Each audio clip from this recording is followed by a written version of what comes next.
அதிமுக ஆட்சி காலத்தினுடைய முடிவில் 2020-21 நீங்க முடிச்சிட்டு போனீங்க பாத்தீங்களா ஆட்சியை, அப்ப நீங்க வச்சுட்டு போன கடனுக்கு இந்த 1.4 lakh crores, இந்த குரோஸ் இவ்வளவு ரூபாய் வட்டி மட்டும் கட்டி கொண்டிருக்கக்கூடிய ஆட்சி இந்த ஆட்சி.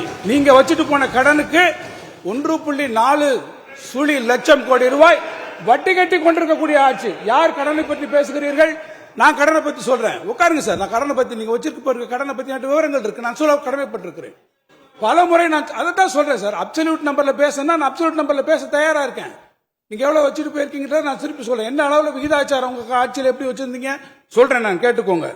2016-17 முதல் 2020-21 வரையிலான ஆண்டுகளில் மொத்த கடன் இருப்பானது 128% உங்களுடைய ஆட்சியிலே அது வளர்ந்திருக்கிறது. 2011-12 முதல் 2015-16 வரை ஆட்சி காலத்தினுடைய தொடக்கத்தில் 1,01,349 கோடி. அடுத்து அந்த ஆட்சியுடைய முடியும் போது 2,11,066. எவ்வளவு போச்சு? 108% உயர்ந்திருக்கு. 2016-17 இருந்து 2020-21 இந்த ஆட்சியினுடைய தொடக்கத்தில் 2,11,060 முதல்ல முடிச்சுட்டு போனாங்க இல்லையா அம்மையாருடைய ஆட்சி காலத்தில்.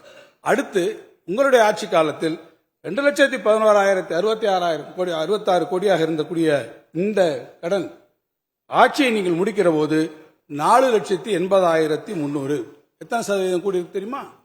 128%. இந்த மொத்த கடன் இருப்பு 128% வளர்ந்திருக்கக்கூடிய உங்களுடைய ஆட்சி.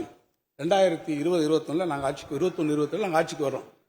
21 இருந்து நீங்க விட்டுட்டு போன அந்த 4,80,300 5 லட்சம் கோடி நீங்க வச்சுட்டு போயிருக்கீங்க. இன்னைக்கு 9,29,000 கோடி வந்ததுனால் இதனுடைய கடன் வளர்ச்சியை நீங்கள் பார்ப்பீர்கள் சொன்னால் 4வது தேர்வரில் 93% தான்.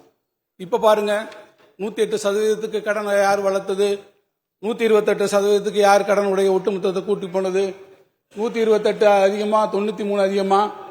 கடனுடைய வளர்ச்சியில் அதிகமாக ஒட்டுமொத்த கடன் இருப்பில் 128% வளர்ச்சி கண்டது உங்கள் ஆட்சி. எனவே கடன் பற்றி சொல்வதற்கு தார்மீக கடமைகள் இல்லை.